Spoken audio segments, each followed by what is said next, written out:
Welcome to cricket live by Hasibul.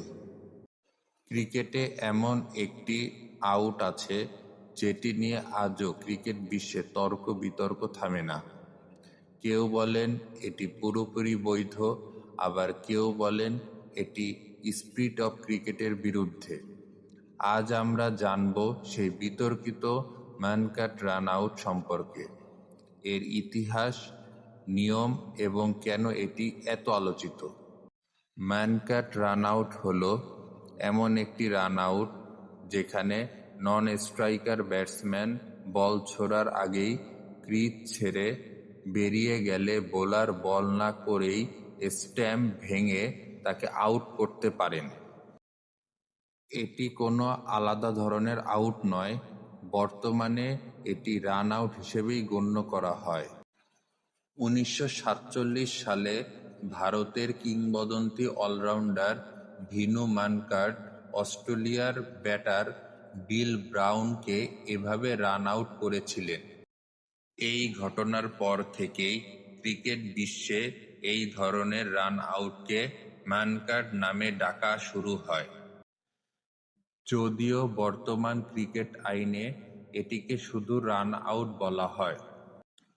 বর্তমান MCC lodge of cricket অনুযায়ী যদি নন স্ট্রাইকার বল ছোড়ার আগে ক্রিজ ছেড়ে বেরিয়ে যান তাহলে বোলার স্টাম্প ভেঙে তাকে রান আউট করতে পারেন। আগে অনেকেই মনে করতেন যে সতর্ক করা বাধ্যতামূলক, কিন্তু বর্তমান নিয়মে আগাম সতর্ক করার কোনো বাধ্যবাধকতা নেই। অর্থাৎ নিয়ম অনুযায়ী এটি সম্পূর্ণ বৈধ। এখন প্রশ্ন হলো, বিতর্ক কেন? একদল বলেন নন স্ট্রাইকার যদি নিয়ম ভাঙেন তাহলে আউট হয় স্বাভাবিক। অন্যদিকে অনেকে মনে করেন এভাবে আউট করা স্পিরিট অফ ক্রিকেটের সঙ্গে যায় না।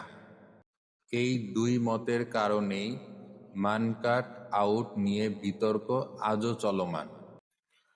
আধুনিক ক্রিকেটেও আমরা বেশ কয়েকবার এমন আউট দেখেছি। ভারতের রবীন্দ্র অশ্বিন আইপিএলে জস বাটলারকে এভাবে রান আউট করেছিলেন, যা নিয়ে বিশ্বজুড়ে তুমুল আলোচনা হয়। নারী ক্রিকেটেও এমন ঘটনা ঘটেছে এবং সেগুলো নিয়েও ব্যাপক বিতর্ক হয়েছে। সবশেষে বলা যায়, মানকাট বা এই ধরনের রান আউট বর্তমান ক্রিকেট আইনে সম্পূর্ণ বৈধ। তবে এটি খেলোয়াড় সুলভ আচরণের মধ্যে পড়ে কিনা সেই বিতর্ক এখনো শেষ হয়নি। এখন আপনার মতামত জানতে চাই।